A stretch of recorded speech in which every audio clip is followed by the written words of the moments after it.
Halo Sobat Teknisi, berjumpa kembali. Bagaimana kabar kalian? Semoga semuanya sehat selalu ya. Ini adalah Samsung SM tipe C810Y. Untuk kondisinya ini tergolong aneh ya, dimana kalau HP-nya itu kondisi dicas, maka akan hidup normal, tapi kalau chargernya dilepas maka HP-nya akan mati.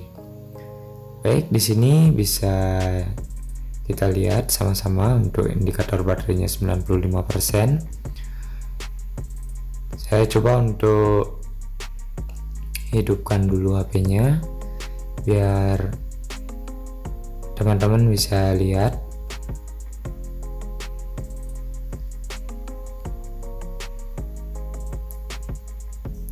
Jadi untuk kerusakan HP itu banyak sekali ya kemungkinannya, terutama pada HP Android, karena Android itu kan yang beredar di Indonesia banyak brand ya. Baik, di sini bisa kita lihat sama-sama untuk HP-nya hidup seperti biasa, tapi saya coba cabut chargernya, HP-nya langsung mati. Bila kita cek lagi, kita cas lagi, itu indikator casnya itu menyala ya. Baik, tidak berlama-lama, kita langsung saja bongkar HP-nya. Baik, untuk sobat teknisi di sini yang perlu kita garis bawahi, membuka Samsung tipe J8 ini, J810, itu resiko tertingginya ada pada pembongkaran LCD. Jadi saya harap teman-teman sangat berhati-hati ya saat membongkarnya. Hati-hati kalau bongkar seperti ini, terutama buat pemula, sangat berbahaya, sangat rentan sampai nombok dul ya istilahnya. Nah, ini HP-nya kalau ditekan on off hidup, nah kemudian mati lagi ya bakalan terus-terusan seperti itu, nggak bakalan hidup normal. Baik, kembali kita lanjut untuk pelepasan LCD-nya. Saya di sini menggunakan plastik atau mika, itu bekas dari tempered glass.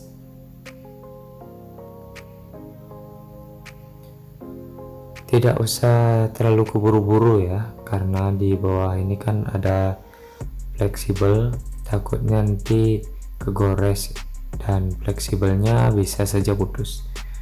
Baik, untuk LCD-nya sudah terlepas, tinggal kita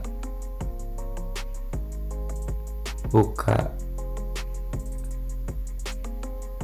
soketnya saja. Jadi untuk pelepasan LCD itu memang saya percepat karena durasinya lumayan lama. Saya memang mengerjakan yang seperti ini pasti pelan-pelan ya. Jadi ya tentu saja nanti durasinya bakalan lama. Saya lebih mementingkan keselamatan LCD ya, daripada LCD-nya sampai cedera. Itu kan otomatis resiko kita ya sebagai teknisi, mau tidak mau ya harus ganti gitu ya. Oke, ini LCD-nya sudah lepas. Saya rasa semuanya aman, tidak ada yang robek fleksibelnya. Selanjutnya kita buka semua bautnya.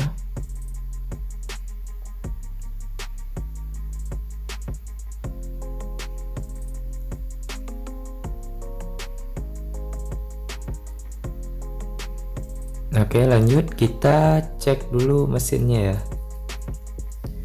karena saya merasa ada bagian di mesin ini yang panas. Kalau menggunakan charger sepertinya tidak terlalu terasa. Kita coba menggunakan baterai saja biar lebih mudah.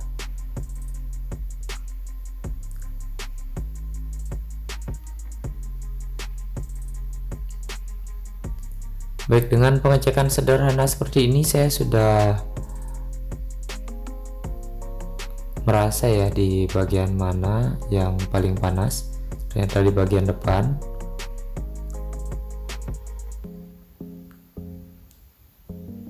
Ya, saya sangat yakin ini di bagian depan. Setelah saya pastikan ternyata di bagian kaleng ini terasa paling panas, jadi saya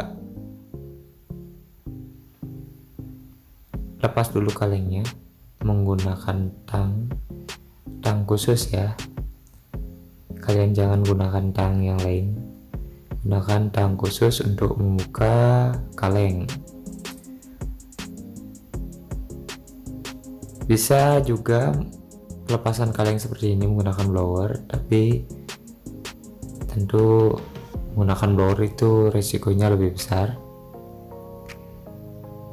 Jadi untuk mempermudah mencari komponen yang short, seperti biasa saya menggunakan rosin.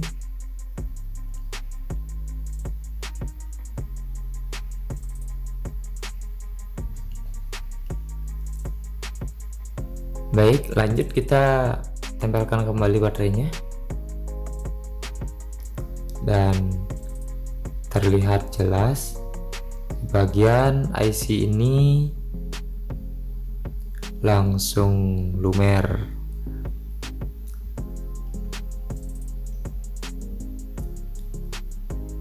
Baik, setelah saya cek ternyata ini adalah IC charger ya.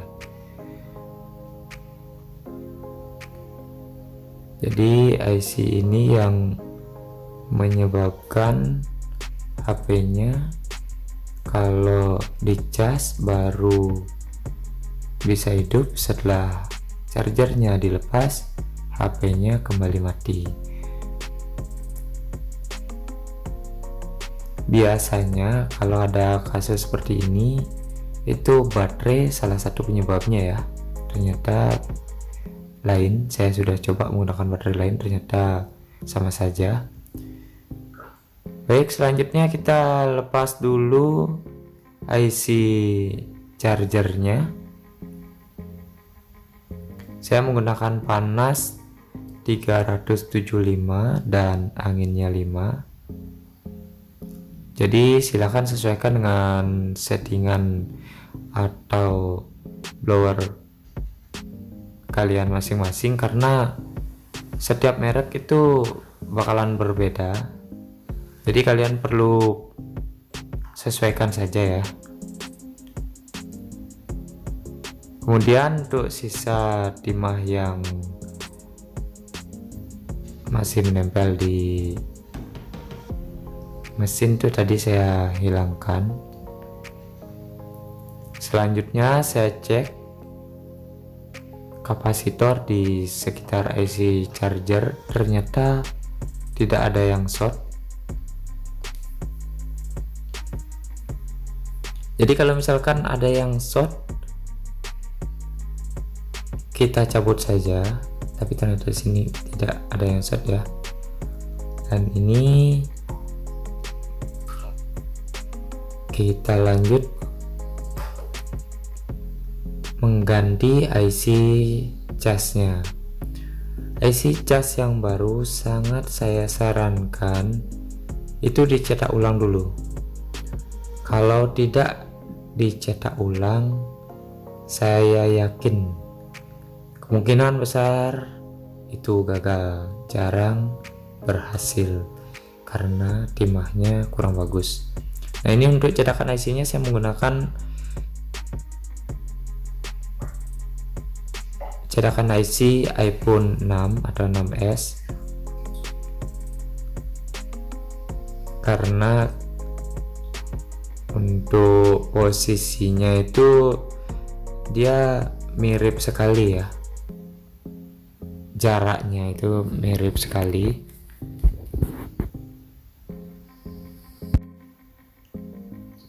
Jadi kalau misalkan ada cetakan IC yang lain itu yang jaraknya sama, itu tidak masalah, bisa teman-teman gunakan.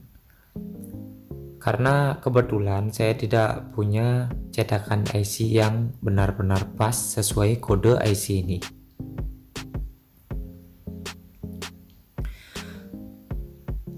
Baik, untuk panasnya ini saya menggunakan 350 untuk anginnya 3, karena timahnya ini kan yang low temperature ya, jadi tidak masalah. Untuk panasnya itu dikurangi saja.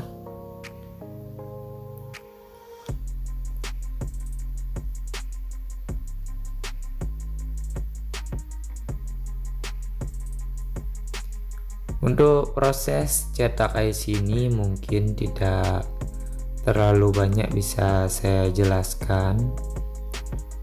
Nanti mungkin pada sesi yang lain akan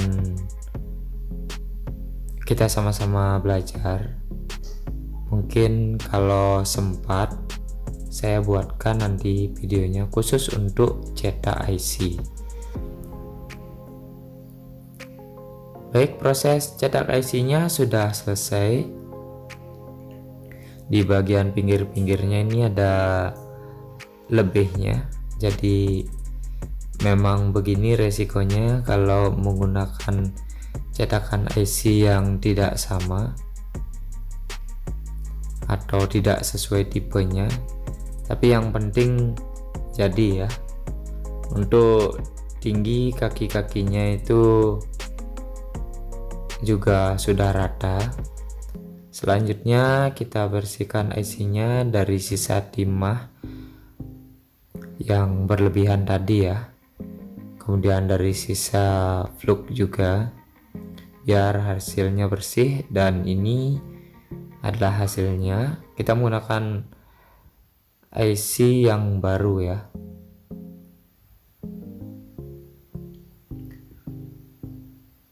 Pada bagian mesin seperti biasa, isi fluk dulu, jangan banyak-banyak, isi sedikit saja ya, karena kalau fluknya itu banyak biasanya IC itu akan lari-lari ya, bisa ke kanan ke kiri gitu ya, tidak mau diam. Tapi kalau fluknya itu sedikit, biasanya tidak akan seperti itu ya. Untuk panasnya di sini saya menggunakan 350, untuk anginnya saya rubah jadi 2,5. Jadi ingat ya, setiap PCB itu berbeda-beda, setiap IC itu berbeda-beda ya. Setelannya bisa saja berubah.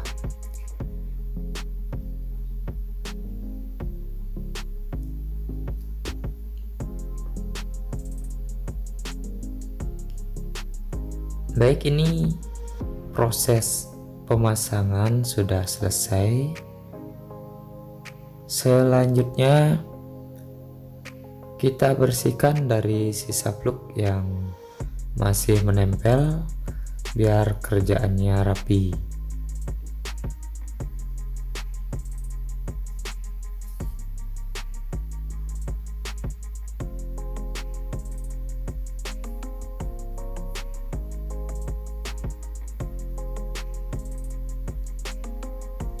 Oke, sip ya. Jadi kita tinggal rakit ulang karena proses semuanya sudah selesai. Sambil kita cek bagaimana hasilnya.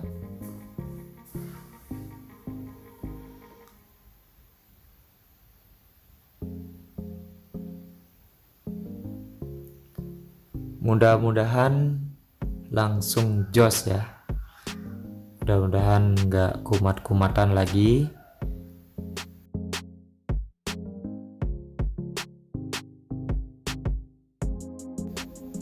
Di sini untuk pemasangannya itu saya tidak menggunakan atau tidak langsung dilem ya. Jadi siapa tahu nanti ada kendala, dengan mudah tentunya akan saya buka. Baik, kita coba hidupkan handphonenya. Mari kita lihat hasilnya sama-sama dengan penggantian IC cas tadi. Itu IC casnya saya punya dua yang baru, jadi baru satu saya pasang. Ternyata HP-nya langsung bisa hidup tanpa harus dicas atau tanpa harus sambil dicas. Ini adalah salah satu penyakit dari Samsung ya.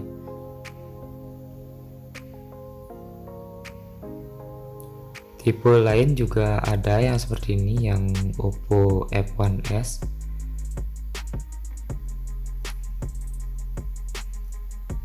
Oke sobat, ini bisa kita perhatikan sama-sama. HP-nya bisa hidup tanpa tersambung charger.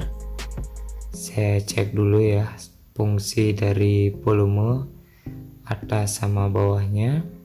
Oke, sudah aman.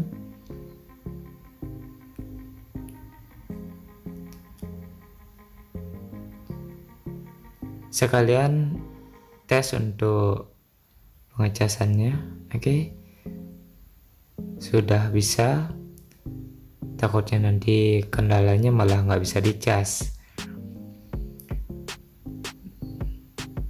Baik teman-teman, jadi kurang lebihnya seperti itu cara pengerjaannya untuk Samsung J810 ini. Bila mana teman-teman menghadapi kendala yang sama, bisa langsung oprek IC casnya. Sekian, terima kasih, sampai jumpa pada video berikutnya.